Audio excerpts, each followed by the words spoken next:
اللهم إني أسألك علما نافعا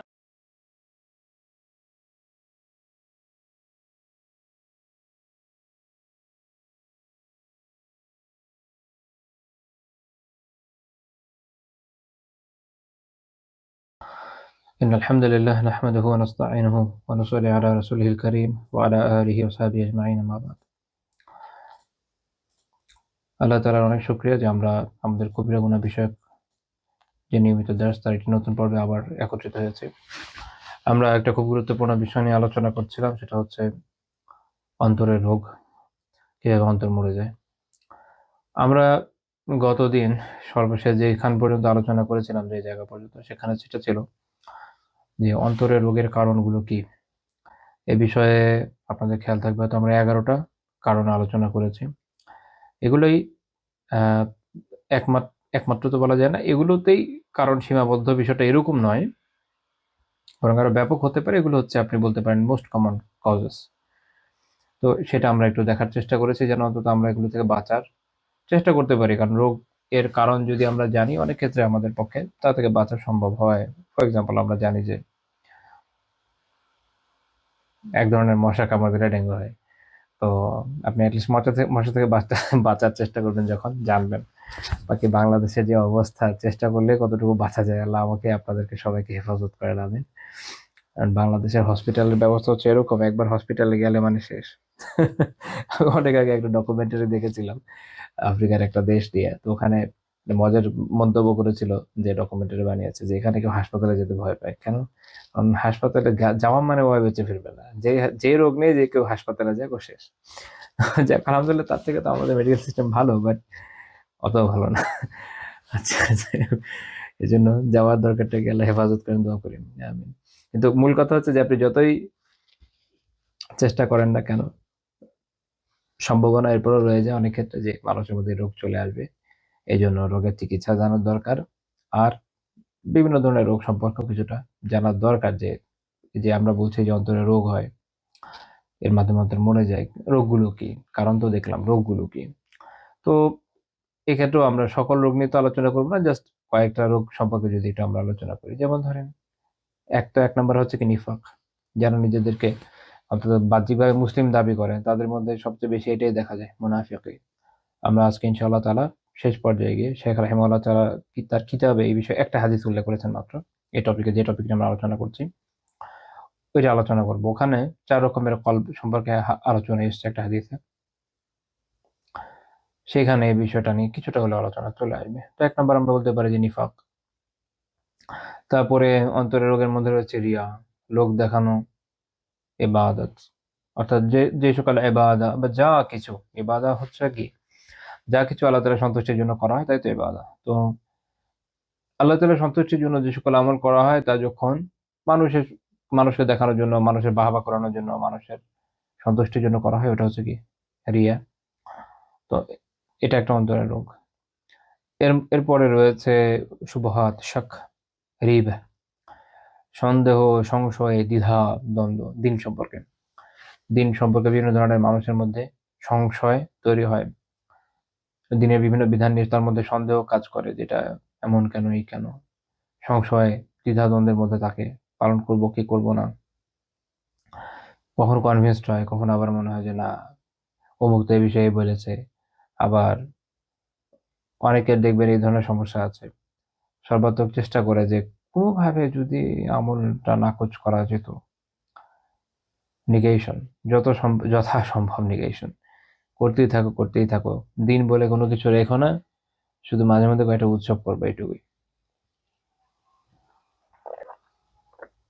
এরা আসলে বিভিন্ন ধরনের সন্দেহ সংশয়ে ভোগে, বাহ্যিকভাবে যত যাই বলুক না কেন। আমার মনে আছে একবার এক লোকের লেখা পড়েছিলাম অনেক আগে, তার মন্তব্য হচ্ছে যে সে তার ইমান নিয়ে মোটেও টেন্স না, তার মতে তার ইমান যাওয়ার কোনো সুযোগই নেই।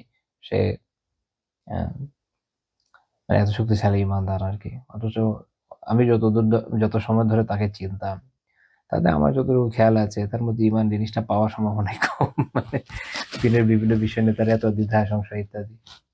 সুবহানাল্লাহ। যে মানুষ মানে আপনি দেখবেন যে ভিতরে একরকম থাকে, দেখায় আরেক। আচ্ছা, এটা একটা পয়েন্ট যে এই প্রসঙ্গে একটু বলে রাখি। এই যে আমরা অনলাইনে যে জগৎটা দেখি বা অফলাইনেই বলেন না কেন, সব জায়গায় এখন সেমই আসলে। আমাদের সামনে আমরা অনেক সময় মানুষকে যেভাবে দেখি যে তারা যেভাবে দেখায় নিজেদেরকে, সবসময় কিন্তু এরকম হয় না। এজন্য এই যে বিভিন্ন ধরনের শো অফ, এইটা দেখে না খুব বেশি মানসিক কষ্টের মধ্যে পড়বেন না।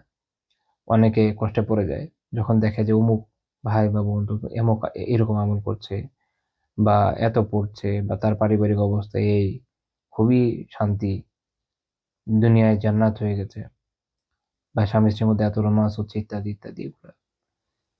আপনি কি ২৪ ঘন্টা বসে, বসে দেখছেন? ২৪ ঘন্টা তো তার সাথে আপনি নেই। আপনি জানেন না। হতে পারে বিষয়টা আসলে এমন না। হতে পারে সে শুধু দেখাচ্ছে। আমার নিজের ব্যক্তিগত অনেকগুলো অভিজ্ঞতা হয়েছে এরকম। যেহেতু মানুষের বিভিন্ন ইস্যুতে মানুষ পরামর্শ চাইতে আসে, এখন কেউ তো বলে দেয় যে আমার ফ্যামিলিতে এই অবস্থা, এই অবস্থা। ধরেন কোন একজন ব্যক্তি, ধরলাম আমরা সে হলো কান্নাকাটি করে সে যে তার পরিবারে এত কষ্ট, এই হচ্ছে, সেই হচ্ছে। হঠাৎ করে দেখলাম যে ফেসবুকে পোস্ট দিয়ে বসে আছে যে তার ফ্যামিলি কত ভালো, শান্তি আর সুখ। মানুষ দোয়া করছে, আল্লাহ তাআলা আমাদেরকে এমন ফ্যামিলি দেন। আমি মনে, মনে বললাম যে আল্লাহ এমন ফ্যামিলি দিলে তো পরে আত্মহত্যা করবেন। কষ্টে। আল্লাহ হেফাজত করে সবাইকে, আমিন। এজন্য এগুলো দেখে, অনলাইনে কে কি বলল, এগুলো দেখে প্রভাবিত হবেন না। এটা একটা ফেক জায়গা। বাস্তব দুনিয়াতে অনেক ক্ষেত্রে সেম। একটা মানুষ বাহ্যিকভাবেও, তবে অনলাইনে একটু বেশি। কারণ এখানে তো আসলে দেখা যায় না একটা লোককে সরাসরি। যারা অফলাইনেও করে তাদের ক্ষেত্রেও কম নয়, বাট তুলনামূলক কম obviously। অনলাইনের থেকে অনেক কম। সেখানে সেখানেও আপনি যখন বাস্তব দুনিয়াতে কারো ব্যাপারে এরকম শুনবেন, সে বলছে যে, "না, আমার তো এরকম খুব ভালো ফ্যামিলি, খুব ভালো যাচ্ছে, ওয়াইফের সাথে খুব ভালো। সব ঠিক আছে। আমি এই পদ্ধতি এপ্লাই করছি, খুব ভালো হচ্ছে।" আমি এরকম লোক জানি। অনলাইনের কথা বলছি না, অফলাইনে। অফলাইনে ধরেন মানুষের মধ্যে তার এরকম একটা প্রভাব আছে। মানুষ জানে যে তিনি খুব ভালো কথা বলেন, ভালো, ভালো শিক্ষা দেন। আবার ২-৪ টা বইপত্র লিখেছেন ধরেন। তারপর ধরেন আ অনলাইনে মানুষকে বিভিন্ন নাসিহত করে থাকেন ফ্যামিলি এসব বিষয় নিয়ে।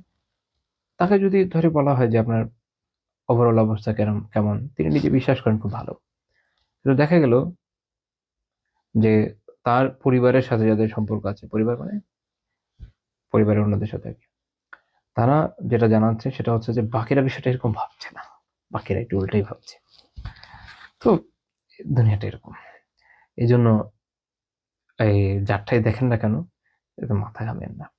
সবসময় হতে চাইবেন রাসূলুল্লাহ সাল্লাল্লাহু আলাইহি ওয়াসাল্লামের সুন্নাহ অনুসারী। হতে চাইবেন সাহাবীদের মতো। জীবনটাকে সেভাবে সাজানোর চেষ্টা করবেন। তারা আলহামদুলিল্লাহ সার্টিফিকেশন নিয়ে গেছে দুনিয়া থেকে। দুনিয়াতে এরপর যারা আসছি না আমরা, এদের আমাদের কারো কোনো সার্টিফিকেশন নেই। আমরা নিজেরাই জানি না পরকালে আমাদের কি হবে। তো আমাদের এইজন্য আমাদের অনুসরণের কোনো দরকার নেই। অমুক-তমুক কাউকে অনুসরণের দরকার নেই। দরকার হচ্ছে কোরআন সুন্নাহ অনুসরণ, দরকার হচ্ছে সালাফের অনুসরণ, সাহাবীদের অনুসরণ, তাবেয়ীদের অনুসরণ। যাদের ব্যাপারে সার্টিফিকেশন আছে আল্লাহ রাসূলের তরফ থেকে সাল্লাল্লাহু আলাইহি ওয়াসাল্লাম। তো যাই হোক, আমি এই প্রসঙ্গে এখানটা একটু সাইডে বলে দিলাম যে অনেকে দেখা যাচ্ছে যে তাদের মধ্যে এরকম সন্দেহ, দ্বিধা, দ্বন্দ্ব দিন সম্পর্কে থাকে। এটা অন্তরে অনেক, অনেক বড় রোগ। আরেকটা বড় রোগ হচ্ছে সুউযযান, কুধারণা, খারাপ ধারণা পোষণ করা। এটা আমরা আলোচনা করেছি। তারপর হচ্ছে হাসাদ, আ হিংসা, পরশ্রীকাতরতা, অহংকার, আত্মমুগ্ধতা, অন্যকে তুচ্ছ করা, মানুষকে নিয়ে ঠাট্টা বিদ্রূপ করা। আমরা মোটামুটি আলহামদুলিল্লাহ এগুলো নিয়ে আলোচনা করেছি, দেখেছেন? অনেকগুলো রোগ সম্পর্কে কিন্তু আলোচনা হয়ে গেছে। এরপরে রয়েছে বিদ্বেষ, অন্তরে সবার জন্য বিভিন্ন ধরনের শত্রুতা পোষণ করা, আল্লাহর রহমত থেকে নিরাশ হয়ে যাওয়া, এগুলো নিয়ে আমাদের আলোচনা হয়েছে। প্রবৃত্তির পূজা বলতে পারেন, প্রবৃত্তির অনুসরণ, প্রবৃত্তির পূজা। আ আল্লাহ ছাড়া অন্য কাউকে ইলাহ হিসাবে অনেক বেশি ভালোবাসা। আ তারপরে বা ইলাহ ছাড়াও কাউকে এত ভালোবাসা যেটা আসলে আল্লাহ তাআলাকে ভালোবাসতে হয়। এরপরে আল্লাহ ছাড়া অন্য কাউকে, একটা হচ্ছে যে মানবীয় ভয়, এটা মানুষের আসে। এটা ইভেন আলেমরা বলেন যে নবী রাসূলদেরও এরকম ভয় দেখা গিয়েছে। এটা কোনো সমস্যা না। শারীরিকভাবে কোনো প্রবলেম না। যে আপনার সামনে হঠাৎ করে বাঘ চলে আসলে ভয় পেয়ে গেছেন। এটা কোনো সমস্যা না। কিন্তু আল্লাহ তাআলার ভয়ের একটা মাকাম আছে। এটা অন্য কাউকে দেওয়া যায় না। আল্লাহ তাআলার যে খৌফ, আল্লাহ তাআলার যে খায়শা, এইটা আল্লাহ তাআলার জন্য খাস। তো মানুষ যখন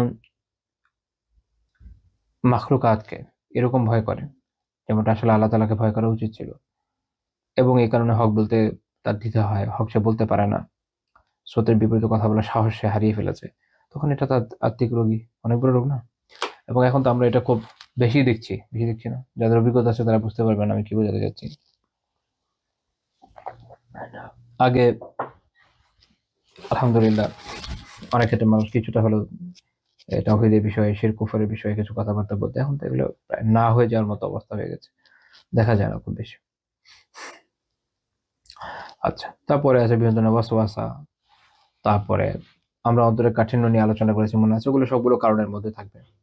তারপর হচ্ছে না হোক বিষয়ের পক্ষে আমরা এভাবে বলতে পারি যে না হোক বিষয়ের পক্ষাবলম্বন করা, বা না হোক বিষয় দালালি করা, এগুলো সবই কি? এগুলো সবই অন্তরের রোগ। এখন অন্তরের রোগ যেমন আছে, সব রোগের কি আছে? চিকিৎসা আছে, তো এটারও চিকিৎসা আছে। ইবনুল কাইয়িম রাহমাতুল্লাহি আলাইহি একটা কিতাব আছে আল ফাওয়াইদ। আল ফাওয়াইদ খুব সুন্দর একটা কিতাব। ঠিক টপিক ওয়াইজ বলা যাবে না, বিভিন্ন ইস্যু নিয়ে উনি ওনার ছোট ছোট কিছু মন্তব্য লিখেছেন, পড়লে মনে হয় ডায়েরি লিখেছেন এরকম। তো আল ফাওয়াইদে আমার খুব পছন্দের কিতাব। ইবনুল কাইয়িম রাহিমাহুল্লাহ তাআলা বলেছেন, ইবনুল কাইয়িম রাহিমাহুল্লাহ কিছু কিছু কিতাব অসাধারণ, যেমন একটা হচ্ছে আদ-দাওয়া ওয়াদ-দাওয়া। আল্লাহ আল্লাহ, আমার খুব আগ্রহ আছে, যদি আল্লাহ তাআলা এই জীবনে কখনো তৌফিক দেন তাহলে এটাও একটা দাস করে আদ-দাওয়া ওয়াদ-দাওয়া। মানে আমার খুবই পছন্দের কিতাব। বিভিন্ন আত্মিক ইস্যুগুলো নিয়ে অসাধারণ একটা বই।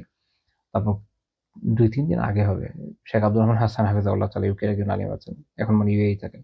উনার একটা ভিডিও দেখছিলাম, ক্লিপ ছোট। তো উনি বলছিলেন যে উনি এই কিতাবটা ৮০ বার পড়েছেন। সুবহানাল্লাহ।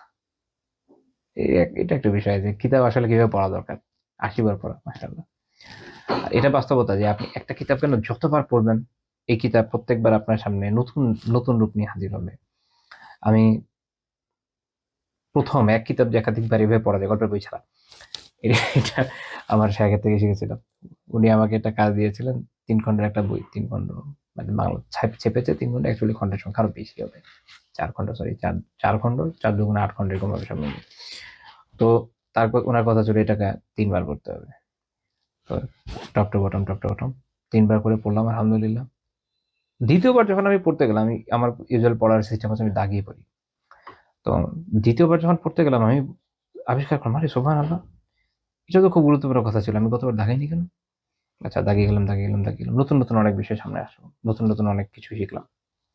আবার আগে যেগুলো একভাবে বুঝেছিলাম এখন আরেকভাবে বুঝলাম। ৩য় বার যখন পড়তে গেলাম দেখলাম যে এখনো আমি আম আরো নতুন জ্ঞান আলহামদুলিল্লাহ সেইম বই থেকে পাচ্ছি। এখানে আরো কিছু সুন্দর বিষয় আমার চোখে পড়ছে, যেটা আমি আগের ২ বার দাগাইনি। তারপর আমি আমার শেখ হাফিজাহুল্লাহ তাআলা উনাকে বললাম যে, "শেখ, আ আমার তো এরকম একটা অনুভূতি হচ্ছে।" তো উনি বললেন যে, "আপনার তো হচ্ছে আমি এত বছর ধরে এই বইটা এতবার পড়েছি। এখনো যখন পড়ি প্রত্যেকবারই মনে হয় এটা আমার আরেকবার পড়া দরকার।" সুবহানাল্লাহ। আসলে মানে কিতাবের সাথে যখন আপনার সুসম্পর্ক হয়ে যাবে, তখন আপনি এভাবে উপকৃত হবেন ইনশাআল্লাহ তাআলা। তো শেখ আব্দুর রহমানের এই কথাটা আমার খুব ভালো লেগেছে যে ৮০ বার পড়েছেন, সুবহানাল্লাহ। আই থিংক উনি আরো পড়বেন। আপনি যতবার পড়বেন, কখনো আসলে যদি আপনি বোঝার মতো বুঝেন এবং ভালোমতো বুঝে পড়তে থাকেন, কখনো কিতাব আপনাকে হতাশ করবে না ইনশাআল্লাহ তাআলা। আপনি দেখবেন যে প্রত্যেকবার নতুন ফাওয়ায়েদ আপনার সামনে আসছে। প্রত্যেকবার। আমাদের অনেকে আছে ধরেন কোরআন একবার পড়েছেন মাশাআল্লাহ। যদি জিজ্ঞেস করা হয় কোরআন পড়েছেন কখনো অনুবাদ? হ্যাঁ, পড়েছিলাম জীবনে একবার। এটা হচ্ছে খুব ভালো মানুষ যারা। কারণ বিশাল সংখ্যক মানুষকে যদি জিজ্ঞেস করে জীবনে পড়েছেন, জীবনেও পড়েনি। তো আচ্ছা, একবার পড়েছেন। একবার পড়া শেষ। একবার পড়ার জন্য ছিল এটা। এখন তো রজব চলছে সামনে, রমাদান চলে আসছে।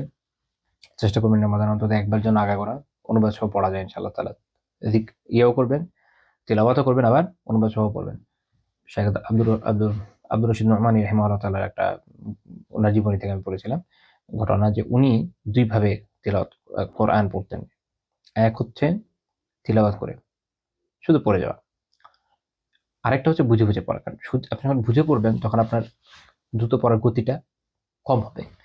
কিন্তু সালাফ থেকে ২ ধরনের আমল পাওয়া যায়। তো উনি কি করতেন?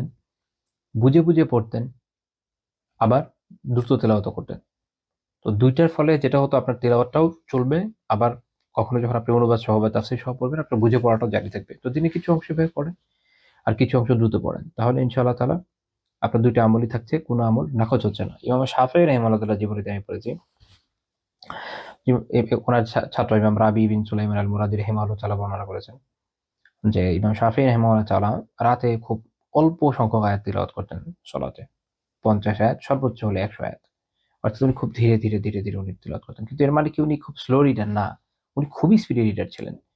কিন্তু উনি যখন বুঝে তেলাওয়াত করতেন এই পরিমাণ 50 থেকে 100, হাইয়েস্ট 100, ইউজুয়ালি 50। কিন্তু যখন রমাদান আসতো তখন উনি শুধু তেলাওয়াতের দিকে ফোকাস করতেন, কারণ রমাদান বেসিক্যালি তেলাওয়াতের সময়। তো এই সময় উনি, ওনার ছাত্র বর্ণনা করছে যে এই সময়ে এসেও দেখা যেত উনি দিন রাত মিলিয়ে ওভারঅল ওনার দিন রাত মিলিয়ে 2 খতম হতো, আর পুরো 30 দিন শেষে ওনার খতম হতো 60 বার। সুবহানাল্লাহ। অর্থাৎ এখন উনি খুব স্পিডি পড়ছেন। এখন দেখেন উনি কি পরিমাণ স্পিডি রিডার হলে এত দ্রুত পড়া যায়। কিন্তু যখন উনি অন্য সময় বুঝে পড়ছেন তখন আবার খুব স্লো। তো দুইটাই নাকচ, একটা কিন্তু আরেকটাকে নাকচ করছে না, দুইটা সমান তালে কিভাবে চলে এটা আমরা সালাতের আমল থেকে দেখি। সেমনি ইমাম আবু হানিফা রাহিমাহুল্লাহ থেকে বর্ণিত আছে, অন্যান্য ইমামদের থেকে, ওনারা একটু খুব দ্রুত তিলাওয়াত করতেন, আবার বুঝে করতেন। যখন বুঝে করতেন দেখা যেত এক আয়াতে পুরো রাত পার করে দিচ্ছেন। তো ওনাদের জীবনের সমন্বয় ছিল, আমরা একটা ধরতে গেলে একটা হারিয়ে ফেলি, এটা হলো সমস্যা।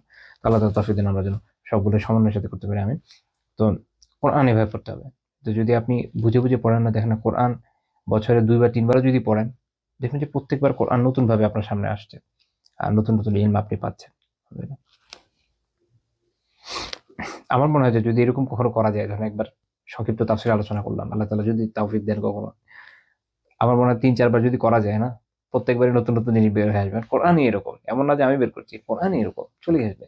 তো এই বিষয়টা মাথায় রেখে কোরআন পাঠ করেন, দেখবেন ইনশাআল্লাহ কোরআন আপনাকে নতুন নতুন জ্ঞানের সাথে পরিচয় করাচ্ছে।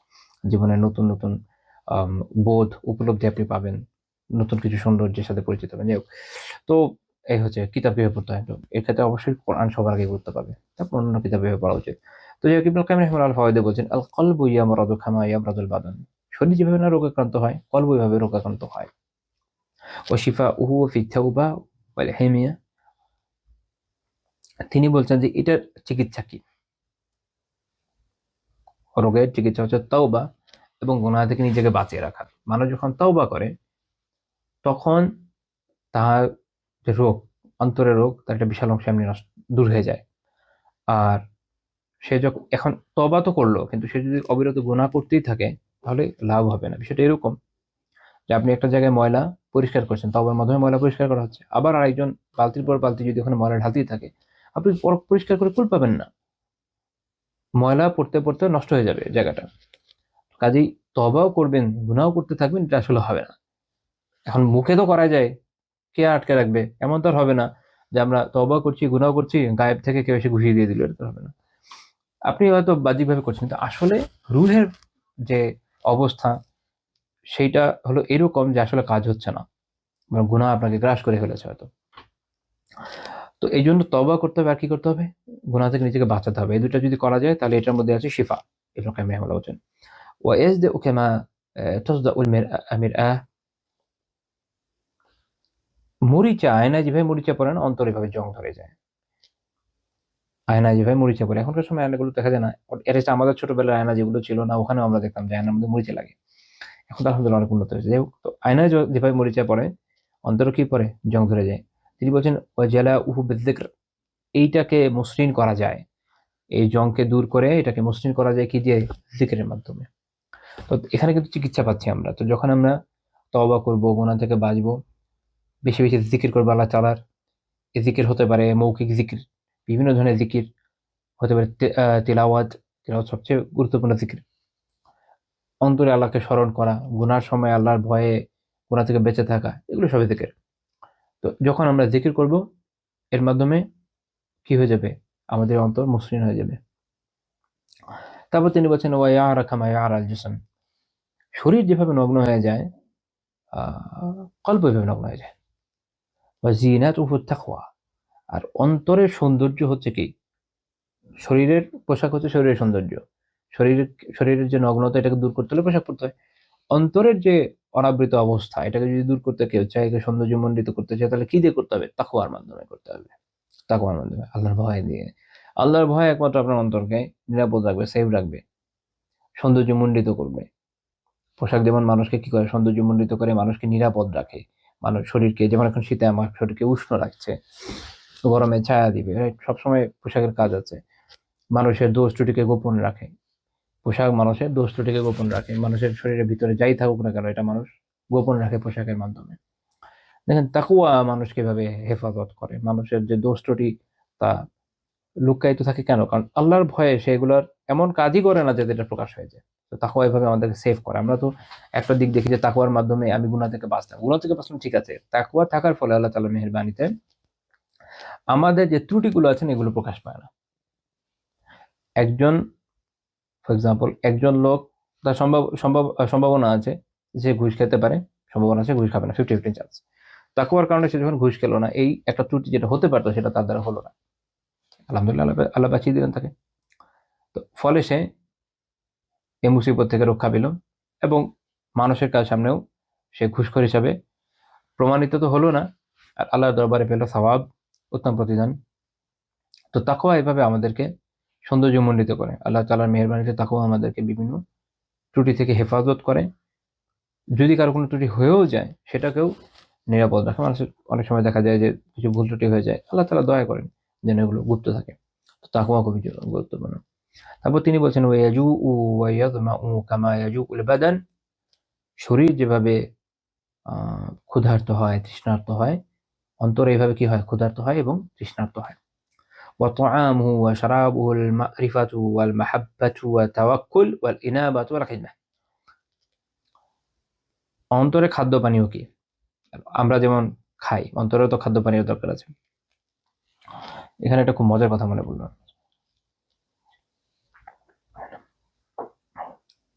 আমি একজন তাসাউফি শায়খের একটা বইয়ে পড়েছিলাম, কথাটা ইন্টারেস্টিং ছিল। সেটা হচ্ছে মানুষ হচ্ছে রূহ আর শরীরের সমন্বয়। শরীর মাটি থেকে তৈরি হয়েছে। তো দেখেন শরীরের পুষ্টিদায়ক যত উপাদান যা শরীরকে নারিশ করে, শরীরের প্রয়োজন পূরণ করে, শরীরকে বর্ধনে সাহায্য করে, ঠিক রাখে, এগুলো সবই আসছে মাটি থেকে, মাটি থেকে উৎপন্ন বা মাটির মাধ্যমে উৎপন্ন কোনো না কোনো ভাবে। আর আরেকটা হচ্ছে কি রূহ, যার সাথে কলবের রিলেশন, আমরা কলব নিয়ে আলোচনা করেছি আগে। কলবের দুইটা ধরন, তো রূহ এবং অবভিয়াসলি কলব। তার যেটা নারিশমেন্ট, তারও তো ক্ষুধা আছে, কারো তো তৃষ্ণা আছে, সেটা কি দিয়ে পূর্ণ হচ্ছে? রূহ আসছে কোত্থেকে? রূহ আসছে উপর থেকে না। তো এইটার যে রিজিক, এর যে রিজিক যেটা দরকার সেটা উপর থেকে আল্লাহ তাআলা পাঠিয়েছেন ওয়াহির মাধ্যমে, কোরআনকে নাজিল করে। তো কোরআনে আছে আসলে এটার মূল খোরাকি আছে কি, যে কোরআনে, সুন্নাতে, ওয়াহিতে, সহজ কথায় ওয়াহির অনুসরণের মাধ্যমে রূহ সঞ্জীবিত থাকে, জীবিত হয়, প্রাণবন্ত হয়, তার রোগ শোক দূর হয়ে যায়, সে তার ক্ষুধায় খাদ্য পায়। তো এটা হলো মূল থিম। শরীরে যেমন খাদ্য লাগে, পরিষ্কার খাদ্য লাগে, নির্ভেজাল খাদ্য লাগে, উপযুক্ত পরিমাণ খাদ্য লাগে, উপযুক্ত পরিমাণ, তাই না? ভিটামিন কোনটা কি লাগে, একটু এদিক ওদিক হয়ে গেলে দেখবেন কমে গেছে, কখন এটা কমে যায়, কখন এটা কমে যায়, আবার কিছুদিন পর পর বি কমে যায়। আচ্ছা, তো এরকম আয়রন কমে যাচ্ছে কারো, আপনাকে পারফেক্টলি একটা ডায়েট মেনটেন করতে হয়। রুহের জন্য বিষয়টা এরকম, রুহের খোরাকি আসছে হচ্ছে ওয়াহি থেকে, রুহের খোরাকি আসছে কোরআনের আয়াত থেকে, জিকির থেকে, সুন্নাত, সুন্নাহর উপর আমল করা থেকে, শরীরের উপর আমল করা থেকে মাধ্যমে। এবং সেখানেও সঠিক মাত্রা হওয়া দরকার। যখন আপনি কোনো কিছুর মাত্রা উল্টাপাল্টা করে ফেলবেন, দেখবেন ওখানেও সমস্যা হয়।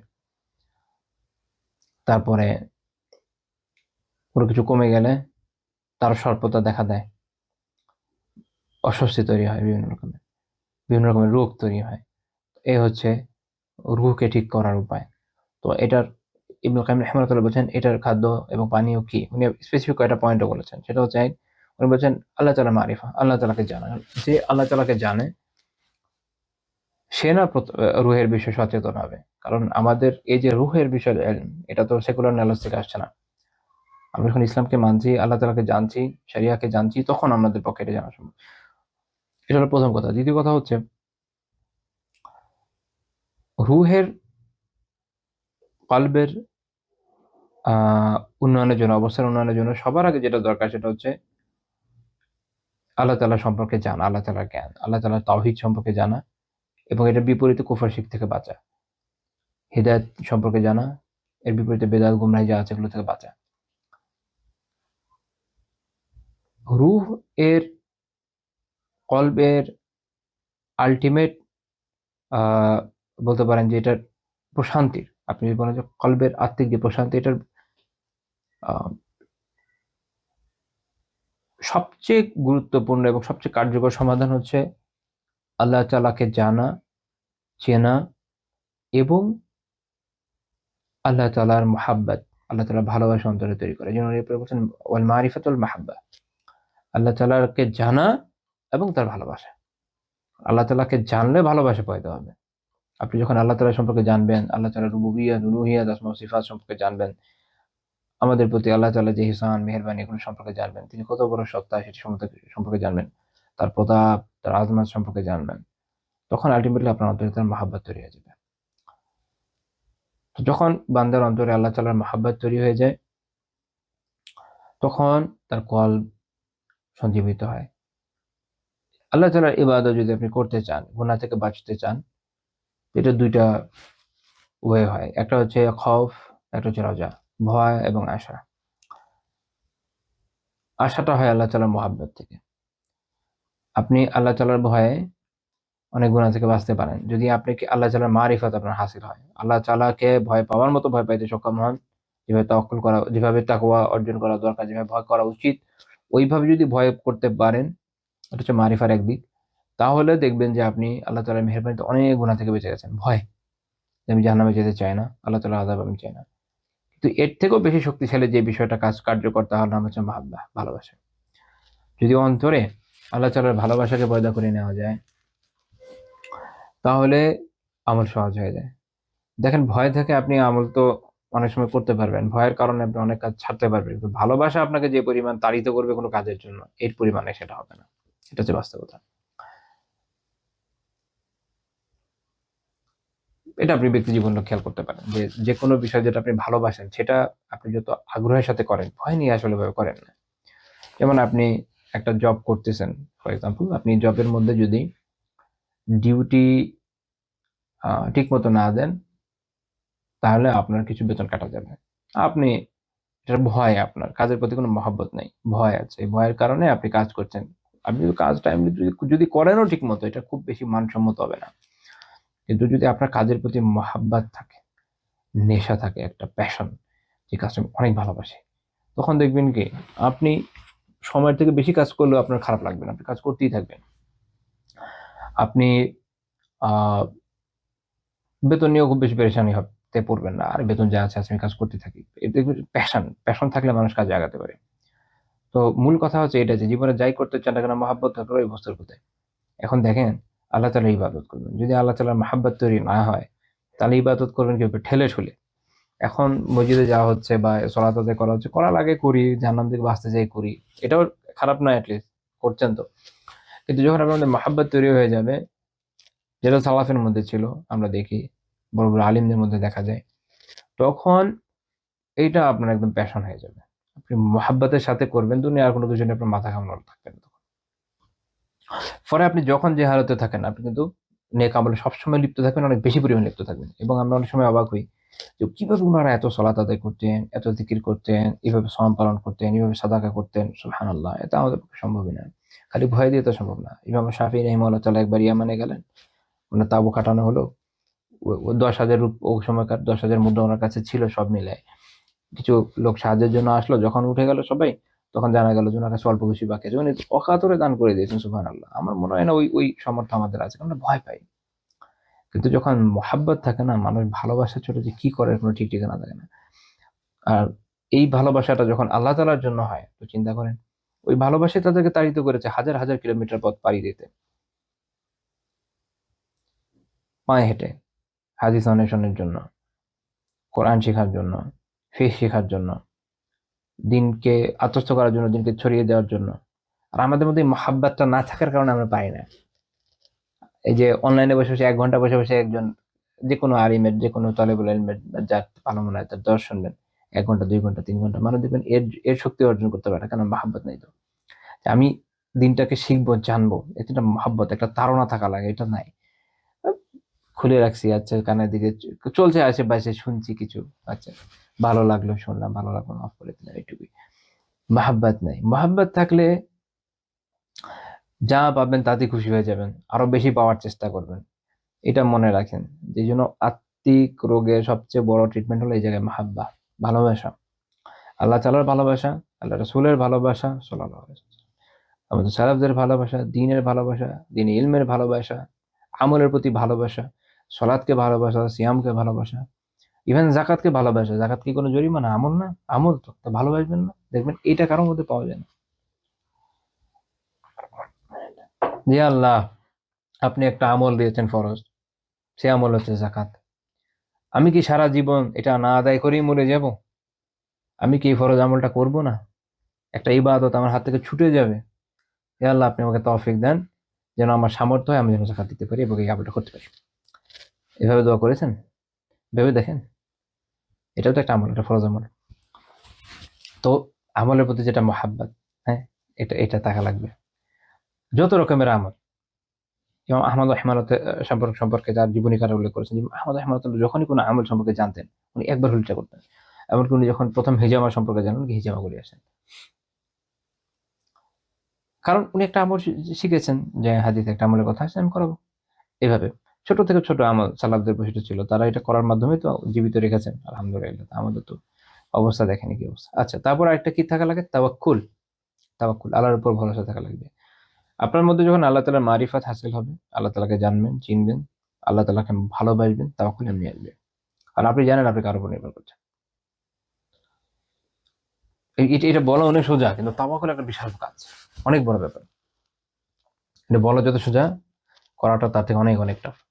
আহ উদাহরণ দেখেন, যেমন ধরেন আপনাকে যদি বাংলাদেশের সবচেয়ে ধনী ব্যক্তি বা ধরেন রাষ্ট্রপ্রধানই এইটা বললো যে তোমার টাকা পয়সা নিয়ে কোনো পেরেশানি নেই, তোমাকে প্রতি মাসে আমি ভাতা দিব। আপনি দেখবেন যে মানসিকভাবে আপনি অনেক রিল্যাক্স ফিল করছেন। মানুষ সরকারি চাকরি খোঁজে না, এই জন্য কাজ করি আর না করি বেতন পেয়ে যাবো। কিন্তু আল্লাহ তাআলা যিনি রাজাধিরাজ, কুল কায়নাতের যিনি মালিক, তিনি যখন বলে দিচ্ছেন যে জমিনে এমন কোনো প্রাণী নাই বিচরণশীল যার রিজিকের দায়িত্ব আল্লাহ তাআলার হাতে না, তিনি যখন বলে দিচ্ছেন যে আসমানে রয়েছে তোমাদের রিজক, তখন ওই তাওয়াক্কুল কিন্তু আসে না। যে না, আল্লাহ তো বলেছেন, তো আমি হালালের উপর থাকি, আমার এত পেরেশানির কিছু নাই, আল্লাহ তাআলা একটা কিছু ব্যবস্থা করে দিবেন। দৃঢ়তার সাথে যে থাকা, আমি আমার এই জন্য আমার ইমান বেচবো না, আমার দিন বেচবো না, সস্তা জনপ্রিয়তার জন্য দিন নিয়ে কম্প্রোমাইজ করতে যাব না। বড় বড় জায়গা থেকে দাওয়াত আসবে, মাহফিলে ডাক আসবে, অমুক তমুক জায়গায় টাকা পয়সা পাওয়া যাবে, পশ লাইফ একটু লিড করা যাবে, তমুক তমুকের সাথে ঘোরা যাবে, হ্যাঁ, নিজে একটা খুব ভালো ওয়েবসাইট হয়ে যাবে, ইত্যাদি ইত্যাদি। তো এই জন্য অমুক তমুকের সাথে একটু ঘোরা লাগে, যদিও দিনের কিছু কম্প্রোমাইজ করা লাগে, তখন এই কাজ কেউ করতো না, আল্লাহর উপর ভরসা রাখতো। না হয় ঘোরাবাদের মধ্যে, অপরিচিতদের মধ্যে জীবন চলে গেল, লিস্ট আল্লাহ তাআলাকে তো পাওয়া গেল, এটাই বড় পাওয়া। তো তাওয়াক্কুল খুব জরুরি অন্তরের রোগ থেকে বাঁচার জন্য। আপনি অন্তরের রোগ থেকে বাঁচতে চাইলে তাওয়াক্কুল করবেন, দেখবেন অনেকগুলো রোগ আপনার এমনি দূর হয়ে যাচ্ছে। তারপর হচ্ছে ইনাবা আল খিদমা, আল্লাহর অভিমুখী হয় সবসময়, সব ক্ষেত্রে আল্লাহ তাআলার অভিমুখী হতে হবে। মাখলুকের অভিমুখী না, আল্লাহ তাআলার অভিমুখী হওয়া। এবং খিদমা, দিনের সেবা, মাখলুকাতের সেবা, এটার মাধ্যমে অন্তরের রোগ দূর হয়ে যায়। তো আমরা এর পাশাপাশি আর কয়েকটা, এটা তো ইবনুল কাইয়িম রাহিমাহুল্লাহ যা বলেছেন খুব চমৎকার কথা, এটার মধ্যে অনেক গুরুত্বপূর্ণ পয়েন্ট চলে আসছে, যার মধ্যে আমরা দেখেছি কি কি দেখেন, তওবার কথা, নিজেকে গুনাহ থেকে বাঁচানোর কথা, আমরা পেয়েছি আল্লাহ তাআলার যিকিরের কথা, আমরা পেয়েছি তাকওয়া অর্জনের কথা, আমরা পেয়েছি আল্লাহ তাআলার মারিফাত হাসিল করার কথা, ৫ এগুলো। তারপর হচ্ছে মাহাব্বাত, তাওয়াক্কুল, ইনাবা, খিদমা। তো মোট ৯টা পয়েন্ট এখানে আলহামদুলিল্লাহ চলে আসছে। তারপর আমরা এর বাইরে আরো কিছু পয়েন্ট আলোচনা করছি, এটা আশা করি আমাদের জন্য উপকারী হবে আত্মিক রোগ থেকে বাঁচার জন্য। ১ নম্বর পয়েন্ট হচ্ছে দোয়া। দুনিয়ার যে কোনো সমস্যার সমাধানের গুরুত্বপূর্ণ পন্থা হচ্ছে কি? দোয়া, আল্লাহ তাআলার কাছে চাওয়া। কেননা একমাত্র আল্লাহ তাআলাই পারেন, একমাত্র আল্লাহ তাআলাই পারেন বান্দার যেকোনো চাহিদাকে পূরণ করতে। তো দেখেন, আমরা যখন বলছি যে আমার এই আত্মিক রোগ আছে বা কারো কোনো আত্মিক রোগ আছে, চেষ্টা তো করবে বান্দা, ঠিক আছে, কিন্তু দেওয়ার মালিক তো আল্লাহ তাআলাই। আল্লাহ তাআলা যদি শিফা না দেন, যাবে? এটাও তো একটা রোগ, সব রোগের সেবা কে দিতে পারেন? আল্লাহ তাআলা দিতে পারেন। আল্লাহ তাআলা সূরা বাকারাতে 186 নম্বর আয়াতে আল্লাহ তাআলা কি বলেছেন? ওয়া ইযা সাআলা ইবাদি আন্নী ফাইন্নী কারীব। আর যখন আমার বান্দাগণ আমার সম্পর্কে জিজ্ঞাসা করবে, বলেন যে আমি তো নিশ্চয়ই নিকটবর্তী। উজিবু দাওয়াতাদ দাঈ ইযা দাআন। আর আহ্বানকারী আহ্বান আমি সাড়া দিই যখন সে আমাকে ডাকে। ফালাস্তাজিবু লি ওয়া লিউমিনু বি লাআল্লাহুম ইয়ারশুদুন। সুতরাং তারা যেন আমার ডাকে সাড়া দেয় এবং আমার প্রতি ঈমান আনে, আশা করে যে তারা সঠিক পথ পাবে, আশা করা যায় তারা সঠিক পথে চলবে। লাআল্লাহুম ইয়ারশুদুন। তো মূল কথা হচ্ছে এখানে যখন আমরা দোয়া করব, আল্লাহ তাআলার ওয়াদা আছে যে তিনি আমাদের আহ্বানে সাড়া দিবেন। রাসূলুল্লাহ সাল্লাল্লাহু আলাইহি ওয়াসাল্লাম নিজে দোয়া করছেন। আপনারা সহিহ মুসলিমে পাবেন দোয়াটা, 2722 নম্বর হাদিস। আল্লাহুম্মা ইন্নী আউযু বিকা মিন ইলমিন লা ইয়ানফা। হে আল্লাহ, আমি আপনার কাছ থেকে এমন ইলম হতে আশ্রয় চাই যা কোনো উপকার করে না। এটা খুবই খুবই খুবই সুন্দর একটা কথা। দেখেন রাসূলুল্লাহ সাল্লাল্লাহু আলাইহি ওয়াসাল্লামের যে দোয়াগুলা, এটাই এমন একটা বিষয় যেটার উপরেই লম্বা চড়া আসলে দার্স হতে পারে। প্রত্যেকটা দোয়ার মধ্যে অসাধারণ মেসেজ আছে। আপনি যদি উপলব্ধির সাথে পড়েন, তাহলে দোয়াগুলো জীবন্ত হয়ে উঠবে। আমরা তো মুখস্থ ভুলে যাই। হ্যাঁ? আমাদের যেমন মসজিদগুলোতে সলাতের পরে কমন কিছু দোয়া আছে, বলতে থাকে, যেমন রব্বানা যালামনা আনফুসানা। বলছে, সবাই বলছে আমিন আমিন। কারো কোনো ফিলিংস নেই যে কি বলছে আসলে, কিন্তু খুব গুরুত্বপূর্ণ কথা। আহ তো এই দোয়াতে রাসূলুল্লাহ সাল্লাল্লাহু আলাইহি ওয়াসাল্লাম কি দোয়া করছেন যে, হে আল্লাহ, আমি আপনার কাছ থেকে এমন জ্ঞান থেকে আশ্রয় চাই যা কোনো উপকার করে না। লা ইয়ানফা, যে জ্ঞান কোনো উপকার করে না। তো জ্ঞান এমনও তো একটা তো হচ্ছে আমরা জানি কি অপকারী জ্ঞান। অপকারী জ্ঞান, হ্যাঁ? আর শুধু অপকারী না, এমন জ্ঞান থেকে আশ্রয় চাওয়া হচ্ছে যা উপকার করে না। এটা ২ ধরনের। এক যেটা অপকার করে, আরেকটা যেটা অপকার তো করে না আবার উপকারও করে না, কোনো কাজের না। নাথিং। না অপকারের, না অপকার করছে আর না উপকার করছে, কিছুই করছে না। তাহলে ২ ধরনের জ্ঞান। যেটা অপকারী আর যে জ্ঞান অপকারী তো না কিন্তু উপকারও করে না। তাহলে মুমিনের উচিত ২ ধরনের জ্ঞান থেকে বাঁচতে, তাই না? এমন জ্ঞান আমার দরকার যে জ্ঞান আমার উপকার করবে শুধু। সেটা হতে পারে দুনিয়ায়, সেটা হতে পারে আখিরাতে। ফর এক্সাম্পল, এই যে আপনাদের সামনে আমি দর্শ দিচ্ছি, এটার জন্য আমার কিছু জ্ঞান দরকার দুনিয়াবি ক্ষেত্রে অবভিয়াসলি। তার মধ্যে যেমন আমি যে ডিভাইসটা চালাচ্ছি এটা আমার জানা থাকা দরকার। আমরা যখন ছোট ছিলাম তখন এই ধরনের ক্ষেত্রে, যেটা আমি ধরেন নোট করব কোনো কিছুর ক্ষেত্রে, কি করব, ধরেন মাইক্রোসফট ওয়ার্ড ইউজ করলাম। তো আগে এক সময় যখন ছোট ছিলাম এটা কোর্স হতো। এখন মনে হয় এগুলো হয় না, আই ডোন্ট নো। এখন তো ইউটিউবে ঘাঁটি ঘাঁটি আপনার টিউটোরিয়াল, বাট একটা সময় মানুষ টাকা পয়সা খরচ করে মাইক্রোসফট অফিসের কোর্স করতো। উইন্ডোজ 2000 কি হয়ে যাবে, মানে উইন্ডোজ চালানোর কোর্স করা লাগতো, সে এক অবস্থা। যাই হোক, তো এটা একটা কিন্তু স্কিল যেটা আপনার উপকারে লাগছে। আমার উপকারে এসছে আলহামদুলিল্লাহ, উইন্ডোজ চালানো শিখেছি হাই স্কুল লাইফে, ওটা আমার আজ পর্যন্ত কাজে আসে। যতই আপগ্রেড করুক আমি তো এটার সাথে হ্যাবিচুয়েটেড। হয়তো এখন আমি লিনাক্স চালাতে পারবো না, যেন আমার অভ্যাস নাই লিনাক্স চালানোর। ওকে, তো যদি কখনো আমার প্রয়োজন পড়ে এবং ওটা আমার দিনের জন্য কার্যকর হয়, ওটা আমি শিখি এটার জন্য, ওটা আমার একটা উপকারী কাজের, তাই না? তো এইভাবে দেখেন এই কাজে এগুলো কিন্তু উপকারী, এগুলো উপকারী। তারপর আমি ধরেন এখন ধরেন আমি আমার নিজের ভিডিও এডিট করার জন্য কিছুটা এডিটিং শিখলাম, ওটা আমার জন্য উপকারী কাজ হলো না? এটা একটা নাফে যেটা উপকারী জ্ঞান দুনিয়াবি সেন্সে। আমরা অনেক ধরনের ডিগ্রি নেই যেগুলো দুনিয়াবি ক্ষেত্রে কাজের, এগুলো আমার কাজের, এগুলোতে কোনো সমস্যা নাই। কিন্তু এমন অনেক বিষয় আছে যেগুলোর কোনো উপকার নাই, কোনো উপকার না। আর কিছু আছে কি অপকারী, যেমন কেউ শিখলো যে কিভাবে তালা ভেঙে চুরি করতে হয়, এটা একটা অপকারী জ্ঞান, এটা একটা হারাম বিষয় সম্পর্কে শিখে, এরকম অনেক বিষয় আছে না? আবার এমন অনেক ইনফো আছে যেগুলো আমরা নিচ্ছি শিখছি যার অ্যাকচুয়ালি কোনো অ্যাপ্লিকেশন নেই। এখন এগুলো উদাহরণ দেওয়া তো একটু মুশকিল, মানে গুড ফর নাথিং টাইপের অনেক বিষয় থাকে। যেমন ধরেন মানুষ আম, বিভিন্ন যারা এই যে শোবিজে যারা কাজ করে এদেরকে নিয়ে মানুষ দেখবেন যে একটা আধিক্যতা দেখায়। যারা স্পোর্টসে যুক্ত তাদের ব্যাপারে তাদের ইনফরমেশন একদম হাফেজ হয়ে যায় এক একজন নারী। অমুক তমুকের কতগুলো খেলা খেলেছে, কোথায় কত সালে কি, উম, কত ক্রিকেট খেলে কত রান, ফুটবল খেললে কার কতগুলো গোল আছে, কত অমুক সালে তমুক পুরস্কার কে জিতেছে, এগুলো এগুলো অ্যাকচুয়ালি কোনো কাজের না। তো এগুলো আপনার দুনিয়া আখিরাত কোথাও কোনো কাজে আসবে না। অথচ এগুলো আপনার ব্রেনের নিউরনকে তো দখল করছে না, ইনফরমেশনটা সে নিচ্ছে। তো আপনার ব্রেইন আল্লাহ তালা যা দিয়ে দিয়েছে ওটা তো আর বাড়বে না।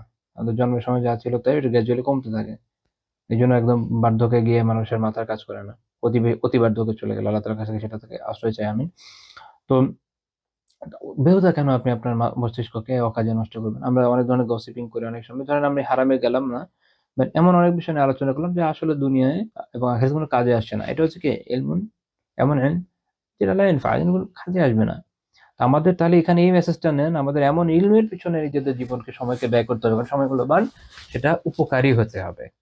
সেটা কি হতে হবে? উপকারী। এটার বিপরীত শিক্ষাটা হচ্ছে আমাদের জন্য গ্রহণীয়।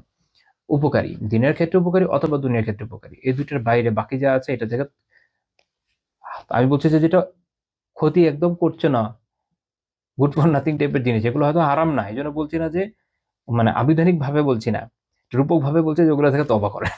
তওবা করেন মানে ওগুলো ছেড়ে দেন, এগুলো থেকে বেঁচে থাকেন, জীবনের সময়কে গুরুত্বপূর্ণ সময় এটাকে কাজে লাগান, ইনশাআল্লাহ তাআলা আমাদের কাজে আসবে।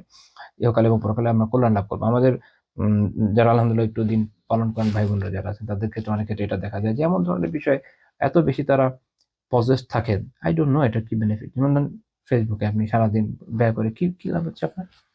কি লাভ হচ্ছে? এর মধ্যে দেখা যাচ্ছে যে দিনের জন্য গুরুত্বপূর্ণ অনেক কিছু কেউ জানে না। আমার নিজের অভিজ্ঞতা থেকে আমি বলছি, এমন এমন ব্যক্তি যারা দিন সম্পর্কে মাশাআল্লাহ থিসিস লিখে ফেলছে, সালাতের খুব কমন মাসালা সম্পর্কে আমাকে ইনবক্সে জিজ্ঞেস করেছে। এটা আমার নিজের জীবনের অভিজ্ঞতা থেকে আমি বলছি, জানে না মাসালা এটা। তা এত বড় থিসিস লেখার তো আপনার কোনো অধিকার নেই। ওই পর্যায়ে কিছু তো জ্ঞান থাকা লাগে, এটা বেসিক তো থাকা লাগে, নাই বেসিক নেই কোনো।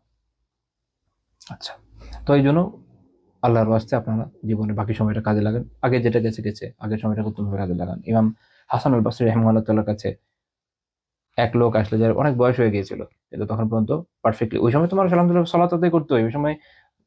ওই সময়কার ইমামরা যখন কারো ব্যাপারে কোনো আপত্তি করছেন, তার মানে এই না যে তারা সালাত আদায় করে না। সালাত আদায় করছে, যাকাত দিচ্ছে, সাওম পালন করছে, সবই ঠিক আছে। আমাদের দৃষ্টিতে তারা বুজুর্গ টাইপের লোক, কিন্তু ওই আমলে এটা মিনিমাম রিকোয়ারমেন্ট, একটা মানুষ মুসলিম হলে করবেই। কিন্তু তার এগিয়ে যাওয়ার জন্য যে বিষয়গুলো, এগুলো হয়তো অনেক কিছু তার জীবনে নাই। সে তো ইলম অর্জন করছে না, তার জিকির আজকার নেই, এরকম অনেক কিছু বিষয় তারা দেখতেন। এমনকি কার জীবন আচার কিরকম, এগুলো অনেক খুব গুরুত্ব দিয়ে দেখতেন। দেখেন, কেউ ওয়াদা করেছে, হ্যাঁ ওয়াদা করে, কেউ কসম করেছে, কসম করে কসম ভেঙে ফেলেছে, কসমের হানিফ হয়েছে বলে।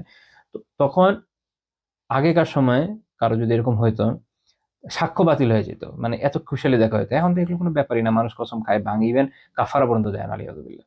যাই হোক, মানে কি করে নিয়েছে আল্লাহ তাআলা ভালো জানেন। এই জন্য ইমাম শাফিঈ রাহিমাহুল্লাহ বলেছেন, কখনো কোনো কিছুর কসম খায়নি, সত্য কসম না, মিথ্যা কসম না, আল্লাহর নামে কোনো কসমই খায়নি। ইমাম শাফিঈ রাহিমাহুল্লাহ একটা বক্তব্য আছে।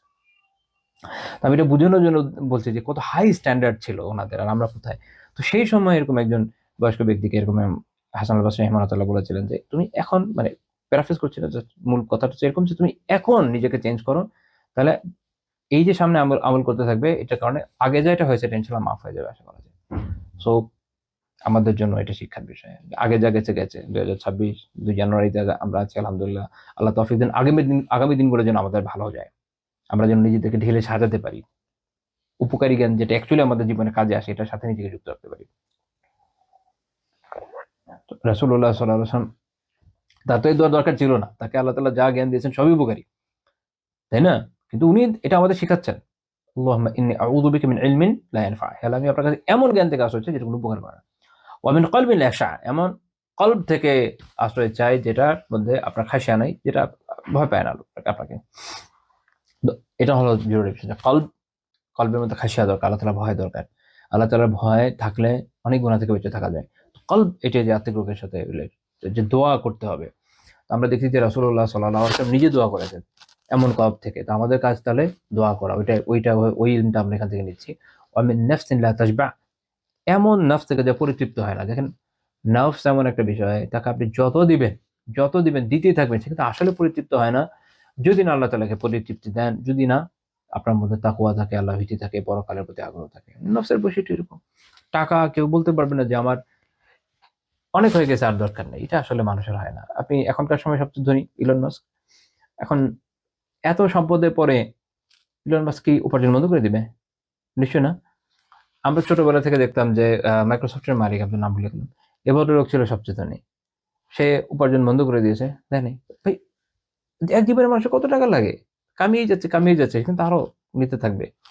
এরকম পৃথিবীর সব দেশে, প্রত্যেক দেশে কিছু ধনী আছে, থামছে না। আবার বিভিন্ন ক্ষেত্রে খাবারের ক্ষেত্রে বলেন, অন্যান্য ক্ষেত্রে বলেন, হয়তো একটা গাড়ি কিনেছে আরেকটা কিনবে, এভাবে নফস এমন একটা বিষয়, তাকে আপনি যখন দিতে থাকবেন সে নিতেই থাকবে, দিতে থাকবেন সে নিতেই থাকবে, তার চাহিদা কোনো শেষ হবে না। এই জন্য এই নফস থেকে আশ্রয় দিয়েছেন, আমি নফসিন লা তাশবা, এমন নফস থেকে যা পরিতৃপ্ত হয় না। নফসের পরিতৃপ্তি দরকার, সেটা কখন হবে? যখন আপনি আপনার মধ্যে আল্লাহ ভীতি থাকবে, অল্পে তুষ্টি থাকবে। অল্পে তুষ্টি, এটা খুব গুরুত্বপূর্ণ বিষয়, এটা নিয়ে পরে কখনো ইনশাআল্লাহ আলোচনা হবে। এবং আর কি থেকে আশ্রয় চাচ্ছেন? মিন দাওয়াতিন লা ইউস্তাজাবু লাহা, এমন দোয়া থেকে যেটা কবুল হয় না। তাআলার কাছে দোয়া করে আমাদের সকল দোয়া আল্লাহ কবুল করে নেবেন। আচ্ছা, তাহলে প্রথম কাজ হলো তাহলে কি? দোয়া করা। দ্বিতীয় কাজ হচ্ছে কিরাআতুল কোরআন, কোরআন পড়া এবং তাদাব্বুর, কোরআন আয়াত নিয়ে তাদাব্বুর করা, গভীর চিন্তা ভাবনা করা। এটা রোগের বিশাল বড় প্রশ্ন, যেটা এর আগে আমি বলেছি।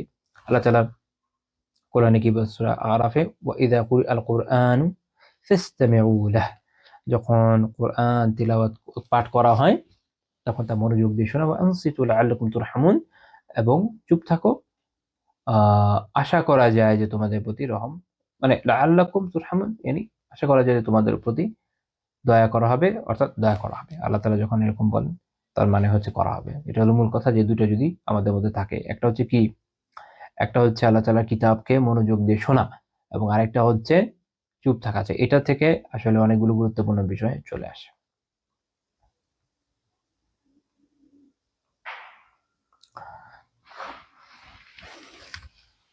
এখন দেখেন, আমি একটু একটা ব্যাখ্যার দিকে আসি। এখানে দুইটা বিষয় আছে, একটা হচ্ছে আল ইসমা, আর একটা হচ্ছে আল ইনসাত।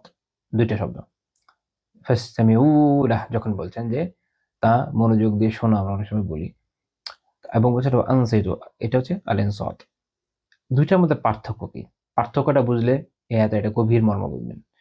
শেখ আব্দুর রহমান বিন নাসির সাদি রাহিমাহুল্লাহ তাআলা তার তাফসীরে এটা নিয়ে আলোচনা করেছেন। সেটা হচ্ছে, দেখেন, আল ইনসাত হচ্ছে ওই জিনিস যে যখন আপনি কোনো কথাবার্তা বা অন্যান্য ইশগালাত, অন্যগুলো মাশগুলাত বলে না, যখন আপনি কোনো কিছুতে মশগুল আছেন, ওই ধরনের যে কোনো কাজ আপনি বাদ দিলেন, কথাবার্তা বাদ দিলেন, তা এগুলো বাদ দিয়ে আপনি যখন শুনছেন, এটা হচ্ছে আল ইনসাত, চুপ করে জাস্ট শুনছেন।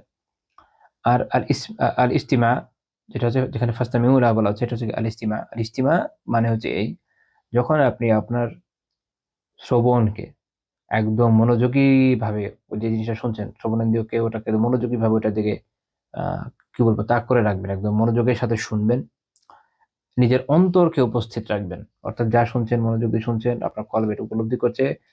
এবং ওই শেখ সাদি রহমাল্লাহ বলছেন, ও এটা দাব্বারা মা ইয়াস্তামিউ, এবং যা সে শুনছে এটা নিয়ে তাদাব্বুর করবে, চিন্তা ভাবনা করতে থাকবে যে আমি এটা শুনছি, আচ্ছা এটার এই অর্থ, এটা থেকে আমি এই শিক্ষা পাচ্ছি। তো আল্লাহ তাআলা আসলে যখন বলছেন ফাসতামিউ লাহ, এটা মনোযোগ দিয়ে শোনা, আমরা তো বাংলায় অনুবাদ করে দিই, কিন্তু মনে রাখতে হবে যে এটার মর্ম অনেক গভীর, শুধু এটুকুর মধ্যে সীমাবদ্ধ না। এটার মানে তাহলে আমরা এটা দেখছি, মনোযোগের সাথে শুনো, শুনে ভাবো, ওটা নিয়ে গভীর চিন্তা ভাবনা করতে থাকো, শুধু শুনে যাও না। শুধু শোনার জন্য তো আনসিতের কথা আছে। তো যখন এই দুইটাকে একত্রিত করা যাবে, শেখ সাদি রহমাতুল্লাহ বলছেন, তখন অনেক কল্যাণ হাসিল হবে। উনি বলছেন যে তখন কি হবে, যে সে খায়রুন কাসীরা, প্রচুর কল্যাণ লাভ করবে, বা ইলমান আজিজা, এবং ওয়া ইলমান গাজিরা, এবং প্রচুর প্রভূত জ্ঞান এর মাধ্যমে সে কি করবে, অগাধ জ্ঞান সে লাভ করবে, তার ঈমান নবায়ন হবে, হিদায়াত বাড়তে থাকবে, দ্বীনের ব্যাপারে গভীর অন্তর্দৃষ্টি লাভ করবে। তো তাহলে আমাদের এই কাজটা করতে হবে। এক হচ্ছে যে আমরা কোরআন যখন পড়বো বা শুনবো, আমরা অন্য সবকিছু থেকে নিজেদেরকে বিরত রেখে একদম ফুলি ফোকাস থাকতে হবে, যে আমি কি পড়ছি, কি শুনছি। সেই যা পড়ছি, নিজের মন আর চোখকে একত্রিত রাখতে হবে। মানে চোখ দিয়ে শুধু পড়ে যাচ্ছি, মন আরেক দিকে ভাবছে, তাহলে হবে না। আবার যদি শুনিও একই কথা, কান এবং মনকে একত্রিত রাখতে হবে। এরপর থার্ড ফেজের কাজটা হচ্ছে সেটা নিয়ে ভাবা, কি পড়লাম। একটা কিছুক্ষণ তিলাওয়াত করেন না, কয়েক লাইন পড়েন, কয়েক লাইনের অনুবাদ পড়েন বা তাফসীর সহ পড়েন, 4-5 লাইন, ছোট ছোট ছোট, দেখবেন এক রুকুতে একটা আলোচনা থাকে, শেষ। এক আলোচনা পড়া হয়ে গেল, একটু থামবেন, একটু ভাবেন কি পড়লাম, কি শিখলাম। ভালো হয় যে যদি কোথাও নোট করেন, যাতে এই শিক্ষাগুলো পেলাম। আহ যদি তাফসীর থেকে পান আরো ভালো, তাফসীর না হলে নিজেও কিছু ভাবেন, কিছু বিষয় খুব ক্লিয়ার ইজিলি বোঝা যায়, কিছু বিষয় ক্রিটিক্যাল ভাবে বোঝা যায় না। এবং অবভিয়াসলি কোনো আলেমের সাথে সম্পর্ক রাখেন, যদি ভুল হয় দেন উনি ধরে দিতে পারেন যে আমি এই বিষয়টা জানলাম। আচ্ছা, একটা মজার পয়েন্ট বলি, আমার এক আঙ্কেলের ঘটনা। ওনারা এটা খুব চমৎকার একটা কাজ করতেন, আমি জানি এখনো করেন কিনা, অনেক বছর আগে আমি একবার দাওয়াত পেয়েছিলাম। সেটা হচ্ছে এরকম, তো ওনারা কয়েকজন মিলে এরকম একটা পাঠচক্র করেন। পাঠচক্রটা কি? ওনারা কোরআনের একটা অংশ পড়েন, তাফসীর পড়েন, ওখান থেকে কি কি শিক্ষা পেয়েছেন নোট করেন, নোট নিয়ে এসে বলেন। ওনারা একজন আলিমকে এরকম একটা হাদিয়া দেন, ওদের রেখে দিয়েছেন ইয়াতে, এই খিদমতের জন্য রেখেছেন, কোরআনের খিদমতের জন্য, যে সেই আলিমের কাজ হচ্ছে কি এটা শোনা, যে ওনাদের উপলব্ধি ঠিক আছে কিনা, যদি ভুল হয় উনি ধরিয়ে দিবেন। এটা একটা খুব চমৎকার অ্যাপ্রোচ। এই জন্য যে এটার মাধ্যমে আপনি নিজে পড়ে নিজে বোঝা শিখবেন, আর ভুল থেকে নিজেকে বাঁচাতে শিখবেন। কারণ হতে পারে, কারণ অত ব্যাপক জ্ঞান তো আপনার নাই, এটার মধ্যে যে এত গ্রামাটিক্যাল আলাপ আলোচনা আছে এটা তো আপনার নেই, যেগুলো আলিম আপনাকে ধরিয়ে দিতে পারবে। তো এরকম একজনকে থাকা, সামনে রাখা তো দরকার। তো কোরআন পড়তে হবে, ভাবতে হবে, তাদাব্বুর করতে হবে, তাহলে ইনশাআল্লাহ তাআলা এটা আমাদের আত্মিক রোগ থেকে বাঁচাবো। সকল আত্মিক রোগ নিয়ে কম বেশি কোরআনে আলোচনা আছে। যে দেখেন আমরা কতগুলো নিয়ে আলোচনা করছি, একের পর এক যে যে বিষয়গুলো নিয়ে আলোচনা করছি, যদিও আত্মিক রোগ নিয়ে আমাদের দার্স না, বাট অনেক রোগের কথা তো চলে আসে, এগুলো তো রোগী। দেখেন কোরআন থেকে কিন্তু আমরা ওখান থেকে উদ্ধৃতি দিয়েছি, আছে কোরআনই আলোচনা আছে। আচ্ছা, 3 নাম্বার হচ্ছে ওয়ালিকসার মিন যিকরিল্লাহ, অনেক বেশি আল্লাহ তাআলার জিকির করা। আল্লাহ তাআলার জিকির অন্তরকে প্রশান্ত করে। সূরা রাদ আল্লাহ তাআলা বলেছেন, আল্লাযীনা আমানু ওয়া তাতমাইন্নু কুলুবুহুম বিযিকরিল্লাহ আলা বিযিকরিল্লাহি তাতমাইন্নুল কুলুব। যারা আল্লাহ তাআলার প্রতি ঈমান এনেছে তাদের অন্তর আল্লাহ তাআলার জিকির দ্বারাই প্রশান্ত হয়। জেনে রাখো, যখন বলছেন যে আলা আলা, মানে জেনে রাখতে হবে, দৃঢ়তার সাথে আল্লাহ তাআলা আমাদের জানাচ্ছে যে বিযিকরিল্লাহি তাতমাইন্নুল কুলুব, আল্লাহ তাআলার জিকিরের মাধ্যমেই কেবল আসলে অন্তর প্রশান্ত হয়। এটা হলো মূল কথা। তো যখন আপনি অন্তর প্রশান্ত করতে যাবেন, রোগ থেকে দূর হলে অন্তর প্রশান্ত হয়, অন্তর প্রশান্ত হলে রোগ দূর হয়। তো তখন অবভিয়াসলি আল্লাহ জিকিরের সাথে নিজেকে সম্পৃক্ত করতে হবে। যেটা বলেছি এর মধ্যে রয়েছে কিতাব, আল্লাহ তাআলার কিতাব। এটা হচ্ছে জিকিরের সবচেয়ে বড় মাধ্যম, গুরুত্বপূর্ণ মাধ্যম। আপনি তিলাওয়াত করছেন, তাফসীর করছেন, জিকির হচ্ছে। আর মৌখিক জিকির তো আছে, সালাফাতের মৌখিক জিকির ছেড়ে দেননি, করেছেন, করে গেছেন। ইস্তিগফার করেন, তাসবিহ পড়েন, তাকবীর দেন, তাহলিল পড়েন, তারপরে দরুদ পড়েন, জিকির সবসময় করতে থাকেন। আহ ইমাম হাসান আল বসরি রাহিমাহুল্লাহ তাআলার কাছে একবার একজন এসে জিজ্ঞেস করলো, ইয়া আবা সাঈদ, আশকু ইলাইকা কাসওয়াতা কলবি, আমি আপনার কাছে আবার অন্তরের কাঠিন্যের ব্যাপারে অভিযোগ করছি, অর্থাৎ আমার অন্তর কঠিন হয়ে গেছে, কি করব? ইবনে আবি দুনিয়া রাহিমাহুল্লাহ রিক্কা ওয়াল বুকা ওনার কিতাব আছে, এটা উল্লেখ করেছেন এই বর্ণনাটা। তো ইমাম হাসান আল বসরি রাহিমাহুল্লাহ কি বলছেন? বলেন যে উদনু মিনাজ যিকরকে, জিকির কাছে নিয়ে আসো, অর্থাৎ জিকির করতে থাকো, জিকির করলে অন্তর প্রশান্ত হয়ে যাবে, তখনই কাঠিন্য হোক, রোগ হোক, ইনশাআল্লাহ দূর হয়ে যাবে। 4 নম্বর পয়েন্ট, বেশি বেশি ইস্তিগফার, তওবা করতে থাকা, বেশি বেশি ইস্তিগফার এবং তওবা করতে থাকে। এটার মাধ্যমে রোগ এমনি দূর হয়ে যাবে, এটা নিয়ে আমরা আগে আলোচনা করেছি আলহামদুলিল্লাহ। 5 নম্বর, মৃত্যু স্মরণ করা এবং কবর জিয়ারত করা। একটা হাদিস সহিহুল জামেতে শেখ আলবানী রাহিমাহুল্লাহ উল্লেখ করেছেন, 4584 নম্বর হাদিস সহিহ সনদে। রাসূলুল্লাহ সাল্লাল্লাহু আলাইহি ওয়াসাল্লাম বলেছেন, ইন্না কাদ কুনতু নাহাইতুকুম আন জিয়ারাতিল কুবুরি, যে আমি তো তোমাদেরকে কবর জিয়ারত থেকে নিষেধ করেছিলাম। এটা প্রথম যুগে এই নিষেধাজ্ঞা ছিল, পরে এটা উঠিয়ে নেওয়া হয়। এই যে উঠিয়ে নিচ্ছেন, এটা বেশ কিছু ভার্সন আছে এই আয়াতের, বেশ কিছু ভার্সন আছে, তার মধ্যে এটা হচ্ছে একটা। তিনি বলছেন যে আলা ফাজুরুহা, এখন থেকে তোমরা জিয়ারত করো। কেন? ফা ইন্নাহা তুরিক্কুল কলব ওয়া তুদমিউল আইন ওয়া তুযাক্কিরুল আখিরা, কারণ এইটা অন্তরকে নরম করে, চোখকে অশ্রু সজল করে, আর আখিরাতের কথা মনে করিয়ে দেয়। তো যখন আপনি কবর জিয়ারত করবেন অনুভূতির সাথে, আপনার অন্তর অবশ্যই নরম হবে। আপনি আখিরাতের কথা চিন্তা করবেন, পরকালে কি হবে সেটা নিয়ে ভাববেন। আমাদের সালাফ এখানে একটা মজার কথা বলেছেন, সেটা হচ্ছে যে নিজেকে ওই অবস্থানে নিয়ে ভাবতে হবে, যে একসময় আমি এখানে যাব, তখন আমার এই অবস্থা হবে, এই অবস্থা হবে, এই মৃত্যুর পরবর্তী ধাপগুলো, এগুলো যখন আপনি ভাববেন অনুভূতি নিয়ে, তখনই একমাত্র আপনি আসলে ফিল করবেন। নয়তো তো মানুষ সেমেট্রিতে গিয়ে আড্ডাও মারে, তাই না? কোনো কাজে আসে? কোনো কাজে আসে না। তো ওই অনুভূতি নিয়ে গেলে একমাত্র হবে। তখন এটা কি হবে? তরিকুল কলব, এটা অন্তরকে নরম করবে। আর যখন অন্তর নরম হয়ে যাবে, তখন কি হবে? তখন চোখ অশ্রু সজল হবে, চোখ দিয়ে অশ্রু আসবে, আপনি কাঁদবেন, এবং ওয়াতুযাক্কিরুল আখিরা, তখন তা আখিরাতকে স্মরণ করিয়ে দিবে। আল্লাহ আমাদের তৌফিক দান করেন যেন আমরা আখিরাতমুখী হতে পারি। মৃত্যু স্মরণ খুব জরুরি এই জন্য। সাইদ বিন জুবাইর রাহিমাহুল্লাহ তাআলার একটা বক্তব্য, ইমাম আহমদ বিন হাম্বল রাহিমাহুল্লাহ তাআলা তার কিতাব আজ-জুহুদে উল্লেখ করেছেন যে লাউ ফারাকা যিকরুল মাউতি কলবি খাশিতু আন ইয়াফসুদা আলাইয়া কলবি, যে যদি আমার অন্তর থেকে মৃত্যুর স্মরণ দূর হয়ে যায় তাহলে আমি এটা ভয় করি, আশঙ্কা করি যে আমার অন্তর নষ্ট হয়ে যাবে। বাস্তবতা, মৃত্যুর স্মরণ মানুষকে আহ বিভিন্ন পাপ থেকে বাঁচিয়ে রাখে। যেমন কেউ চুপচাপ বসে বসে মুভি দেখছে, এখন তখন যদি তার মনে হয় যে আমি তো এখনো মরে যেতে পারি, মানুষ দেখে না, এখন তো অনলাইনে কত ভিডিও বের হয়ে গেছে, আগে তো এগুলো মানুষ শুনতো, এখন তো ভিডিওতে আছে, তারপর দেখেন মানুষের অন্তর এমন কঠিন হয়েছে আমাদের, আল্লাহ মাফ করেন, দেখেও কোনো বোধোদয় হয় না। একজন মানুষ হয়তো কারো কারো আলহামদুলিল্লাহ খুব সুন্দর মৃত্যু, কেউ হয়তো ওয়াজ করছে, কেউ হয়তো বাচ্চাদের কোরআন শেখাচ্ছে, কেউ হয়তো সলাত আদায় করছে, অবস্থায় মারা যাচ্ছে, সিসিটিভি ফুটেজ থেকে দেখা যায় বা অন্যান্য ভিডিও থেকে। আবার কেউ কেউ ডান্স করতে করতে মারা যাচ্ছে, এগুলো ভিডিও তো আছে। তো চিন্তা করেন যে কোনো সময় মৃত্যু চলে আসতে পারে না, কিন্তু মৃত্যু তো আসার আগে চিঠি লিখবে না যে ভাই আমি আসতে চাচ্ছি, অনুমতি দিল, অমুক তারিখের অমুক সময় আসি। এবং মানুষ কোন হালতে আছে না, ওইটা নিয়ে মৃত্যু কি করবে না, ওইটার অপেক্ষায় থাকবে না। এই জন্য সালাফদের থেকে বর্ণনা আছে যে ওনারা টয়লেটে বেশি সময় থাকেন না, ওনারা এবং ফোকার এটা মাকরু বলছেন, বলছেন যে যত যত দ্রুত সম্ভব টয়লেট থেকে বের হয়ে আসা উচিত। কেন? মৃত্যু তো যে কোনো সময়, টয়লেট আসা কি খুব ভালো বিষয়? আমাদের কাজ হচ্ছে যে আমল করা, আমলটা কি তাড়াতাড়ি বের হওয়া, কাজ শেষ হয়ে যাবে, টয়লেট সেরে বেড়ে চলে আসে। অনেকে বসে বসে টাইম পাস করে, হ্যাঁ, এখনকার অনেকে তো আছে মোবাইল নিয়ে ঢুকে, আমি যেরকম শুনেছি আর কি, আল্লাহ হেফাজত করেন, মোবাইল নিয়ে ঢুকে বসে বসে চ্যাটিং করে, তারপরে ওখানে হয়তো ভিডিও টিডিও দেখে, আল্লাহ আলাম কি কি করে। কিন্তু মূল কথা হচ্ছে যে এই যে কাজগুলো তারা করছে, চিন্তা করেন কি একটা অবস্থা। তো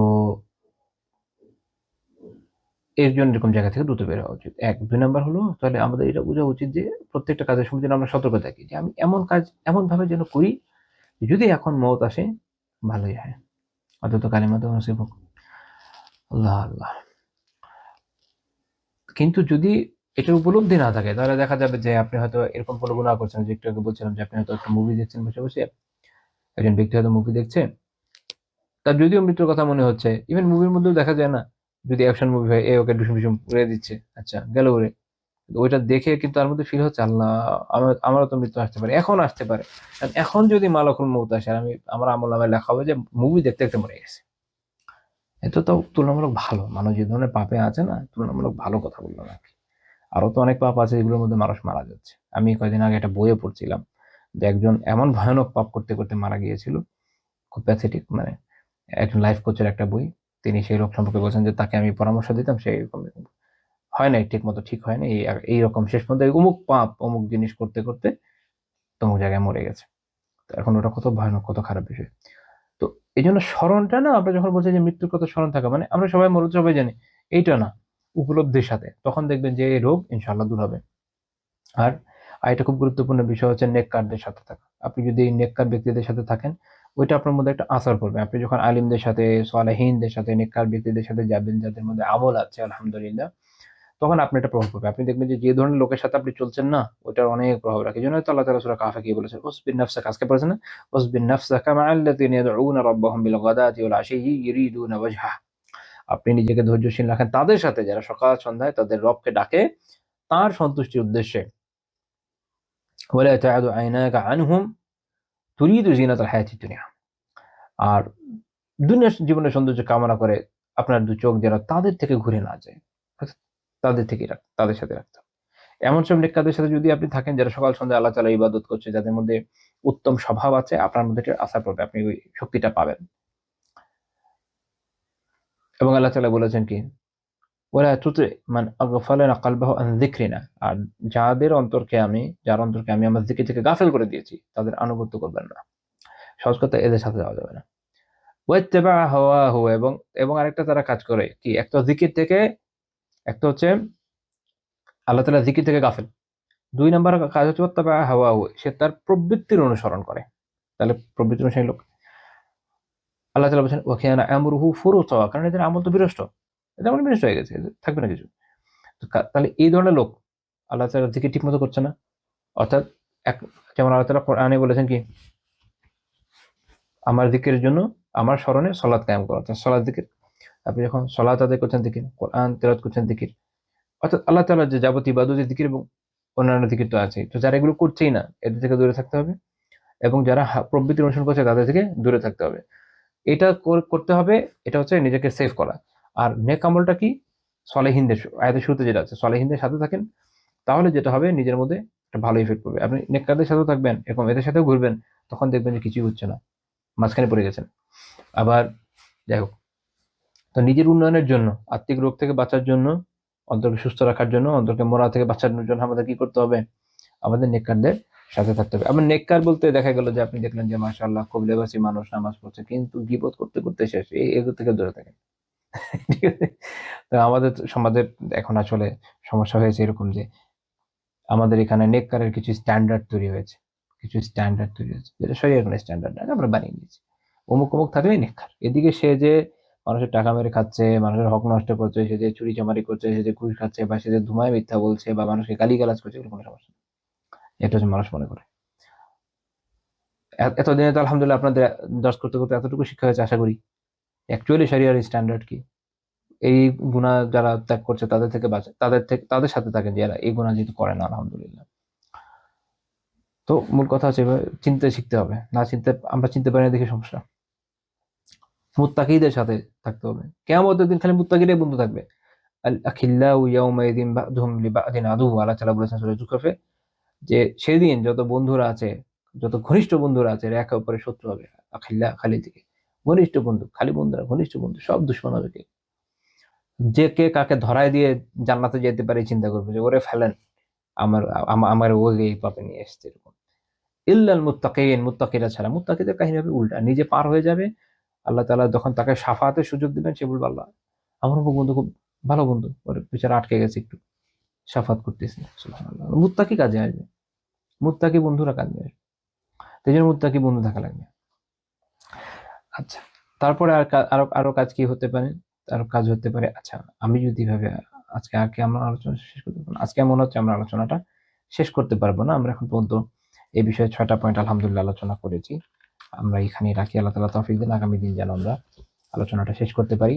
আর আজকে আমরা প্রশ্ন নিব না, যেহেতু আমাদের যে ভাই শেষ এরিয়াটার দায়িত্বে থাকেন উনি আজকে নাই। তো আমরা আজকে এই পর্যন্ত রাখছি। সুবহানাকাল্লাহুম্মা বিহামদিকা লা ইলাহা ইল্লা আনতা আস্তাগফিরুকা ওয়া আতুবু ইলাইক। আল্লাহ তাআলা তৌফিক দিলে ইনশাআল্লাহ তাআলা সোমবার আবার আপনাদের প্রশ্নটা আমি চেষ্টা করব।